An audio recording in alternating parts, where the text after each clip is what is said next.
Welcome to this edition of The American Purpose. My name is Jack Moline. I am president of Interfaith Alliance. 60 years ago, Henry Luce, the publisher of Life magazine, invited 10 prominent men, each to compose an essay on the national purpose. Then, as now, there was a sense that we stood at the beginning of a time of cultural and political change. Our project expands on this work as each episode explores one perspective on where our nation was, where it is, and where it should be heading with a contemporary thought leader. My guests are from the world of faith, government, politics, and culture, and they have generously agreed to share this time with us. You can find out more about Interfaith Alliance and our mission to protect your faith and freedom at interfaithalliance.org and by listening to our radio program and podcast, State of Belief, at stateofbelief.com.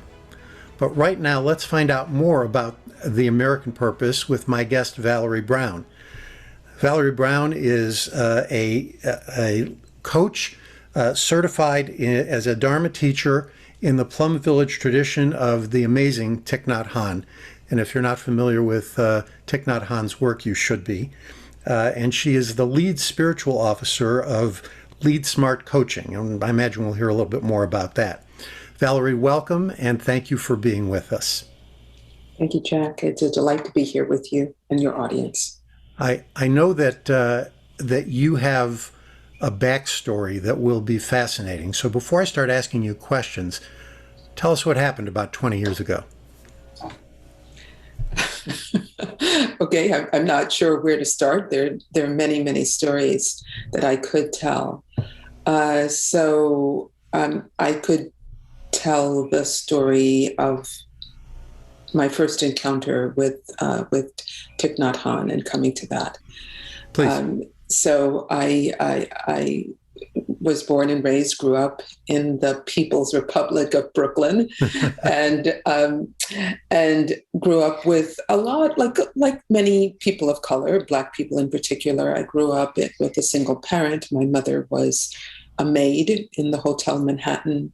Grew up with a lot of poverty, with violence, and so like many people in living in those conditions, I did a lot of running, trying to run away, get out of that environment, and ran from Brooklyn to undergraduate school and graduate school and law school and the big and important job as a lawyer and a lobbyist. The only problem with that job was that it was killing my spirit and killing my soul. I knew something was wrong, but I couldn't put my finger on it. And so I was really languishing with an incredible amount of stress, an incredible amount of lack of self-confidence, just many things, even though the job I had paid all of my bills. My brother, who is and was the love of my life, who's passed away recently, happened to see an ad in the New York Times that said that Thich Nhat Hanh was coming to the Riverside Church. And knowing me well, he said, you might want to just go down and listen to this public talk. I did. And I walked out of the talk a few hours later thinking, what the heck's the matter with that guy, of this great Zen master? You can hear the arrogance. But at the time, everything that Thich Nhat Hanh Thai, teacher, said, it's a short for teacher, Thai, was the opposite of how I was living. And so I did a lot of that moment of being at the talk was transformational. It set me on a path of figuring out my life, why I chose the path I did, what the running was about, and how to run in a different direction, how to be in a different way. And I'm still in that process. Good for you. And it's a great neighborhood to discover your spiritual life. I went to school across the street at the Jewish Theological Seminary. So let's please start with the questions. And the first one is, in your opinion, what was the original national purpose of the United States? Yeah, thanks for the question. Being a lawyer, a student of politics, I studied political science in undergrad, graduate school, law school. And then my career for more than 20 years was as a lobbyist lawyer. So the whole topic of government and politics is something that is very dear to me. So in preparing for this, I actually just kind of went back to the beginning, sort of the beginning, and just looked at the Constitution again. And, was touched by the opening words, "We the people," not "we the billionaires," but or "we the wealthy folks," but "we the people." And it's true that people back then, when the Constitution was written, people meant a certain category of human beings, which was very different than it is today. Obviously, enslaved people were not considered people at the time, and so the original purpose, when I think of the original national purpose for our American society, it really is about uplifting we the people. So I went to law school at the time of the great civil rights leaders. I went to a historically Black college, Howard University School of Law. In fact, I'm celebrating my 40th anniversary of graduating from law school. I graduated from law school in 1981. So being a law student at that time, these great icons of the civil rights era were frequent guests at the law school. And so week by week, these giants of the civil rights era came to the law school and spoke to us as students. And I was a very young, very impressionable student.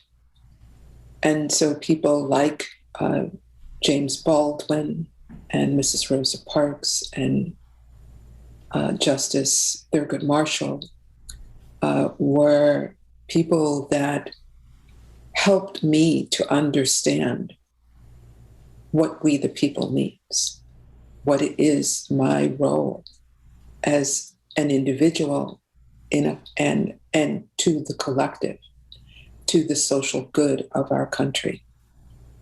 The sense not just of our individual responsibility, but our collective responsibility.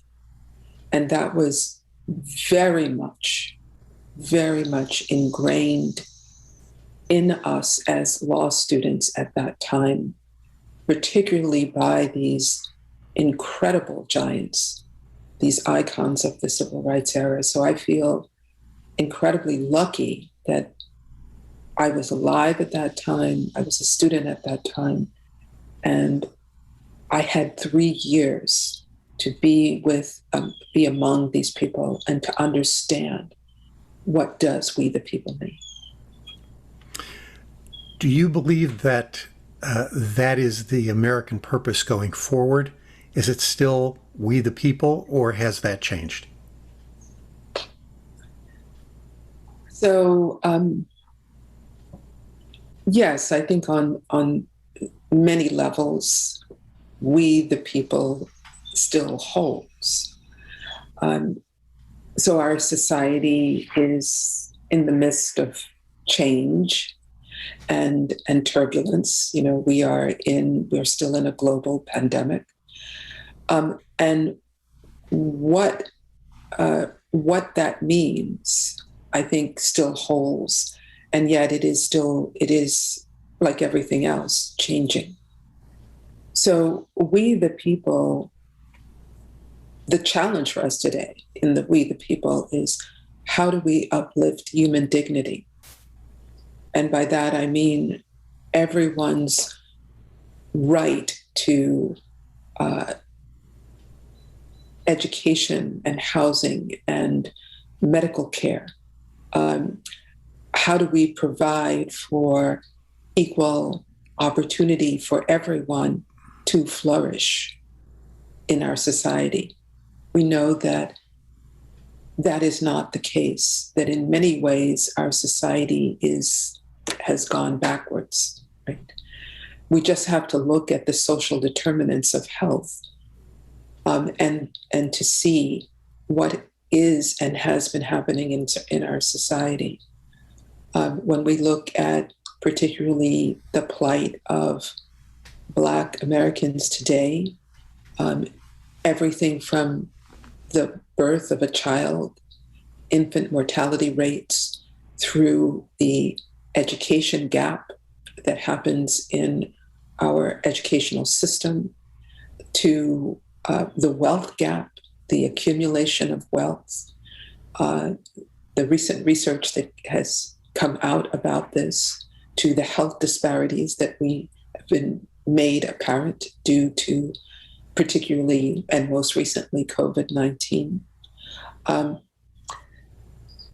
to morbidity rates of and the gap there between not just Blacks, but Black, Indigenous, and people of color and white people in our society.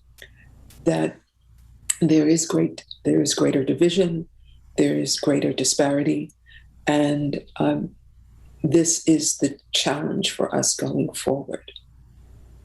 Right? This is a huge challenge for our society. Yeah. Well, our society rests on certain foundational values. I mean, you've alluded to not just equality, but equity. Some of our values are admirable, and some of them not so much.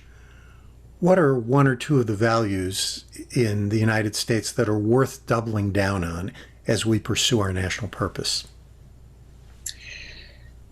That's a beautiful question. And one of the things before COVID, when I would travel to many places and around the world, that I truly treasure about American culture and society is that it has traditionally been a place to welcome people of all walks of life, all nationalities, races, and ethnic groups. It's a kind of paradox that we live in, this racialized and polarized society, but yet the basis of the country is one in which it's a country of immigrants. My mother came from Cuba. My father came from Jamaica. I know that I'm not alone, that there are many, many people who have relatives and family from other places other than the United States, though I am US born. So I think this value of openness is one that we need to continue to uplift and celebrate, that we are a very diverse country. We know what the statistics are showing, that by about 2050, the United States will largely be a country of non-white people, and what that means. So celebrating and uplifting our diversity is one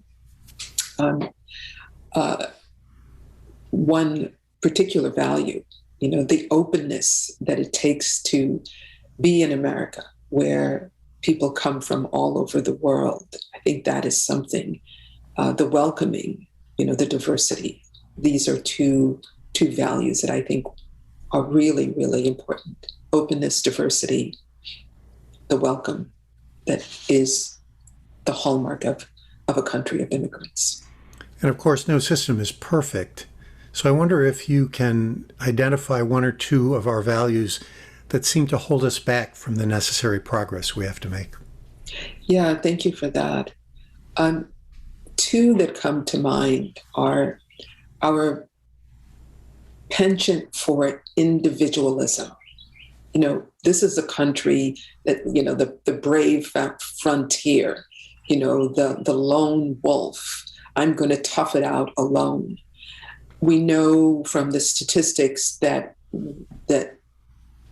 we are seeing a large growth in people who are living alone, living unpartnered. So that sense of the individual rights and responsibilities. And I think we can learn much more from Indigenous people, from people from all over the world, collectivist countries and societies, about what it means to live with more of a collectivist mindset. One of the collateral damages of this individualistic mindset is the loneliness epidemic that is raging through this country.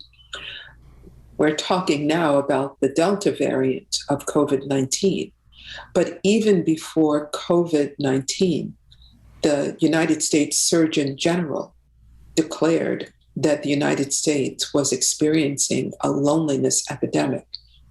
3 out of every 5 senior citizens self-report loneliness. And we know the physical consequences of this self-perception of loneliness, that it's said to be the equivalent of smoking 15 cigarettes a day. Wow. So we know that loneliness is bad not only for our health, it's bad for our spirit, our mind, our body. And so I think that is a consequence of this rampant individualism. The second thing that I would point to is rampant sense of hard work. Hard work today has become burnout. This idea that I got mine, you get yours, pull yourself up by the bootstraps. We're in a period of major transition now, where many people had the privilege for the last 18 months or so of working from their home. Many people reported working way more, that there was no separation between home and work. Many people who have had the privilege of working from home are now being asked by their employers to come back to work in some shape or form. And all of the anxiety, the ambiguity that is bringing with it. I think we're also in a period of extreme burnout for many, many people. COVID-19 created a sense of depletion and a sense of ambiguity that layered on top of that this immense sense of hard work that many people are experiencing. On top of that, we also are dealing with, particularly in Black culture and Black society, this phenomenon called Black fatigue. I think it was Mary Winters who coined that term, Black fatigue, and I want to shout out for her book, Black Fatigue, and her work on this. And this is what she's pointing to in terms of Black fatigue was kind of popularized by the civil rights icon Fannie Lou Hamer, who said, I'm sick and tired of being sick and tired. And here she was talking about being sick and tired of trying to advocate for these basic human rights and civil rights that one is entitled to as a human being. And so the consequence of fatigue, the fatigue, the exhaustion from racial polarization, from the effects of discrimination, such as stereotyping, microaggressions, implicit bias, all of that on top of just sheer exhaustion of the disparities in our society. And then layer on top of that, having to go out and work and raise a family. It's overwhelm. And so this is the state of our nervous systems, and it's the state of our country. It's so fascinating to hear you talk like this. So many people who've been in conversation with me on this subject have lifted up the beloved community, but you're the first one to point out that the counterpoint to the beloved community is this sense of rugged individualism and the hard work that makes me sort of worthwhile in the American ethos as being the opposite of what we're trying to achieve in our collective togetherness. So I'm just fascinated by what you've said. I want to talk a little more about the Constitution and really from the perspective of who we are as Interfaith Alliance. Most of our constitutional guarantees emphasize our commonality. But the first freedom in the Bill of Rights is very personal. It is the freedom of religion, freedom of conscience. What are the values that are rooted in your personal belief system that you commend to those of you who don't share those beliefs? Yes, again, thank you for that question. So my personal value system, and I'm continually, moment by moment, maybe hour by hour, day by day, in values alignment. Do my values line up with my action? I once heard I don't know, maybe it was a quote from Walter Wink or some theologian who was quite wise, who said something, like when we used to use a checkbook, that my checkbook, anyone should be able to open up my checkbook and see my values, right? So we don't use checks, but maybe your Venmo account or something like that, to see what our values are, right? And so I just want to say that this is an ongoing practice for me every day. I wake up every day and I have this prayer that I say, that I am of a nature to grow old. There's no way to escape growing old. I am of a nature to have ill health. There's no way to escape having ill health. I am of a nature to die. There's no way to escape death. All that is dear to me and everyone I love is of a nature to change. There's no way to escape being separated from them. I inherit the results of my actions in body, speech, and mind. My actions are the ground on which I stand. That is my reminder of, okay, values alignment here. What are my actions that I want to align?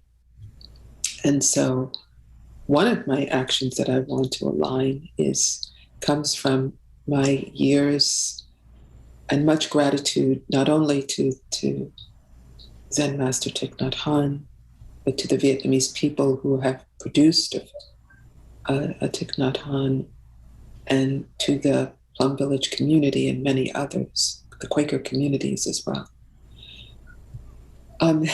So understanding that is rooted in compassion. Can I have compassion for myself when I fall short? Can I understand the person that I think is causing me some kind of suffering, disappointment, challenge? Can I open my heart? I have a practice of holding in my own heart, even if it's for a few seconds, people that I believe have caused me a lot of pain and grief. And I take a moment to say, I hope you have a sense of love in your life today. I hope that your day goes well. That's a big deal, to wish well even people that we believe have harmed us. And so, particularly throughout the Trump presidency, the presidency of Donald Trump, and leading up to the insurrection on January 6, 2021, I took on a practice of what if I were raised like those folks? What if I had their upbringing? Maybe I'd be just like them. And in some ways, I am just like them. It doesn't condone the behavior. I'm not saying it is okay. But I am saying that understanding and compassion is important. The practice you describe, you'll forgive me for borrowing a phrase from your previous answer, sounds like a lot of hard work. But it also sounds like it has a better outcome than simply exhausting ourselves in pursuit of something that is a little more material. So fascinating, Valerie, fascinating. Well, the key word that you just used is practice. Mm-hmm. It's not perfection. It's practice. Unlike anything else, what one practices, one becomes. So if you practice kindness, maybe you'll become kind. If you practice envy, maybe you'll become an envious person. Yes. So with that in mind, how should our society pursue its national purpose? What should we be doing?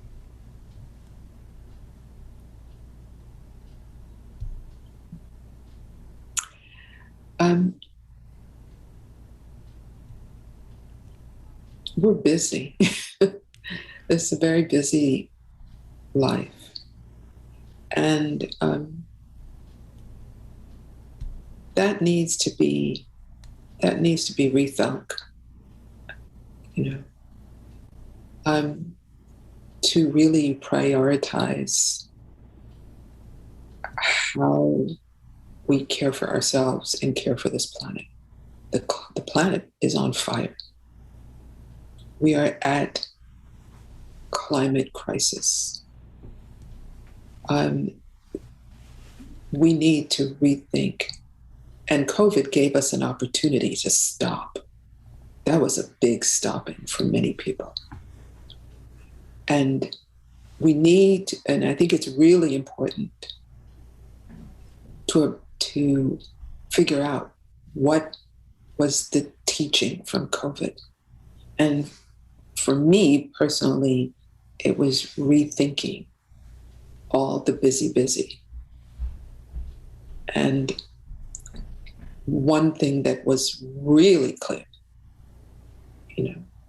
is I am interconnected to all things. So what happened in Wuhan, China? I've never even been to Wuhan, China, but what happens in Wuhan, China affects me in Philadelphia, USA. How is that possible? We know that. We know Thich Nhat Hanh's deep teaching and the teaching of many other brilliant teachers. We are deeply interconnected. That is inescapable. This is two things. We need to rethink what it means to be interconnected. And we need to learn the lesson of COVID. And I think a good portion of that was what what needs to be put down? What do we need to stop doing? What maybe we need to start doing? And what's the role of the individual in pursuing that national purpose? We all have a role. And I spoke earlier about aligning our values. And so it doesn't need to be a grand thing, but making a conscious choice, which means being awake, being self-aware, having self-regard. And this takes practice because there is so much distraction. Distraction is our way of life. And so we don't really make time for self-reflection that aligns our daily life with our values. What is most important, what is most meaningful in this day that I have that will be gone. I'm given this day as a gift, and how do I want to live this day that I have? And so this is important to reflect on. In our whole conversation, you have yet to use the word mindfulness, but I hope you will take the compliment that I think you've just given us all a master class in what it means to live a life of mindfulness. So thank you for that. Are you optimistic about America's future?